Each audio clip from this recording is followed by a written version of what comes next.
Bienvenue sur Affermir ma foi, afin de ne plus être un enfant flottant et emporté à tout vent de doctrine par la tromperie des hommes. Ici, Jean Dinsiel. Et si tu t'appropriais ta foi, avoir ta propre foi, une foi qui te donne la conviction partout où tu vis, même au milieu des païens, tu as la crainte de Dieu, tu as l'assurance que Dieu vit, tu as l'assurance que Dieu existe, tu le crains même au milieu des païens, tu le crains dans la noirceur, tu le crains dans la clarté, tu le crains en dehors de l'église, tu le crains loin de ton pays, tu le crains parce que tu as une foi réelle. Tu les crains lorsque même tu vois les gens de ton église se méconduire. Tu les crains lorsque tu es au milieu des chrétiens qui se méconduisent. Mais toi, tu crains Dieu parce que ta foi te confirme qu'il voit tout, qu'il sait tout, qu'il entend tout.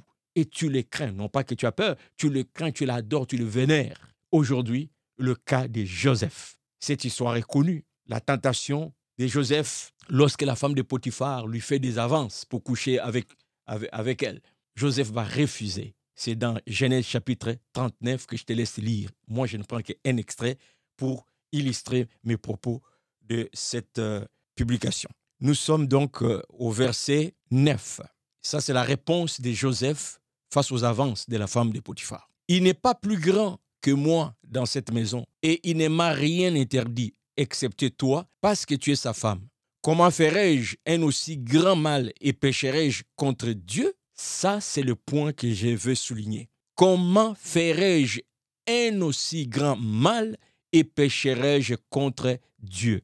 Je crains Dieu même si je suis dans un environnement où je peux pécher contre Dieu et personne ne saura. Je me rappelle au moins 2 reprises dans mon parcours chrétien, on se retrouve dans une fête de mariage, des membres de l'église qui se marient, et nous sommes là autour de la table avec mes frères et sœurs de l'église. Nous sommes en train de partager les repas. Et il y a un frère qui fait des va-et-vient de temps à autre, comme s'il partait peut-être à la toilette ou quoi, ou saluer d'autres personnes, j'en sais rien. Jusqu'au moment où il revient cette fois-ci dire aux autres autour de la table, il est parti. Et les autres répondent, ah bon, eh oui, il est parti. Et là, je me pose la question, de qui s'agit-il? Il est parti, c'est qui? Le temps de réfléchir, de chercher la réponse, un autre frère s'élève, va chercher de la bière et vient remplir la table de bière. Il s'agissait bien du pasteur. Lorsque le pasteur était dans la salle, les frères ne voulaient pas boire de la bière. Ah, parce que le pasteur est là. Et lorsque là, on vient leur confirmer que le pasteur est parti. Et je ne sais pas si c'est à cause de ça que... Je ne sais pas si c'est tout le monde. En tout cas, je vois de plus en plus de pasteurs qui ne restent pas longtemps dans des fêtes, pour ne pas juste dire fêtes de mariage. Avant, je me disais, bon, il a le culte demain matin, il n'a pas resté là jusqu'à 1h du matin, jusqu'à ce que je tombe sur un pasteur qui m'avoue que, vu ce qui se passe dans des fêtes, même des chrétiens, il préfère ne pas répondre à ce genre d'invitation, malheureusement. Je me suis donc rendu compte qu'il y a des frères, des sœurs de l'église qui, quand ils se retrouvent dans une fête, ils aimeraient se comporter comme monsieur, madame, tout le monde. Mais dès qu'ils voient que le pasteur est dans la salle, ils essaient d'être ordonnés, disciplinés. Ça, c'est être hypocrite. Ça, c'est manquer, c'est une preuve que tu n'as même pas de foi en ces dieux-là. Regarde ici le cas de Joseph, qui s'est approprié sa foi. Joseph est loin de son père, de sa famille. Joseph est juste lui face à la femme de Potiphar qui lui fait ses avances qui sont charnellement parlant. Et quelle bonne occasion, quelle belle occasion. La femme de mon boss s'abandonne entre mes mains. Joseph s'est ressaisi dans sa foi en Dieu. Comment pécherais-je contre mon Dieu? Quand tu as une foi qui t'appartient, tu la portes avec toi partout. Tu n'as pas la foi des congrégations. La foi des congrégations, on la laisse dans le bâtiment église. Quand on sort, on devient monsieur, madame, tout le monde. Dimanche matin, on ouvre la porte de l'église ou du bâtiment et là, on revêt notre habit de disciple de Jésus. Tout le monde croit en Jésus. Ça, c'est la foi de la foule. Ça, c'est la foi de la congrégation. Lorsqu'on a sa propre foi, on traîne avec partout. Et si tu pouvais t'approprier la foi, que ça ne soit plus une foi qui repose sur les membres de ton ministère des louanges, ministère d'accueil, les groupes de jeunes. Si ta foi ne dépendrait plus des réunions des jeunes. Je me souviens quelques années, un jour, alors que c'était une réunion des jeunes, j'aborde un jeune, je lui pose la question suivante. Qu'est-ce qui t'amène à ces réunions chaque semaine? Est-ce qu'elle a soif de développer ton intimité avec Dieu, de croître dans la foi?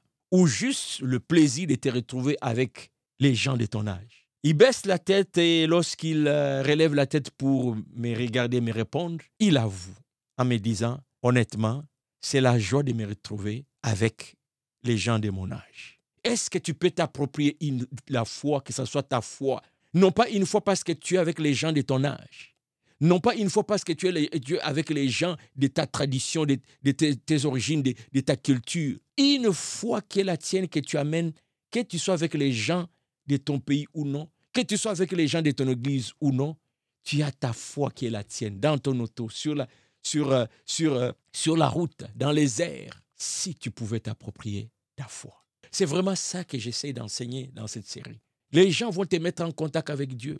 Oui, tu commences par une église qui t'accueille, où tu connais absolument rien, on commence à t'enseigner. Mais à un moment donné, il faut que tu te grandisses et que tu deviennes adulte, autonome. À un moment donné, il faut que tu te sépares.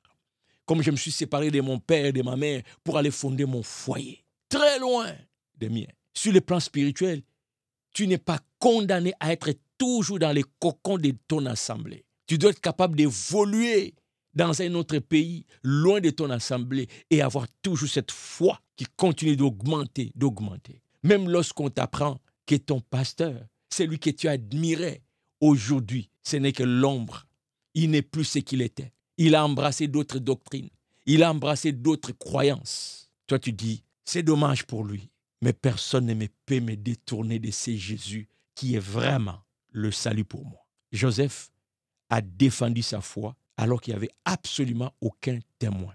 Je termine encore avec cette phrase de Joseph qui m'édifie. Comment ferais-je un aussi grand mal et pécherais-je contre mon Dieu? Ça, c'est un signe de quelqu'un qui s'est approprié la foi. Toi, est-ce que tu t'es approprié la foi? Ne manque pas la suite. Nous parlerons de notre cas. À la prochaine.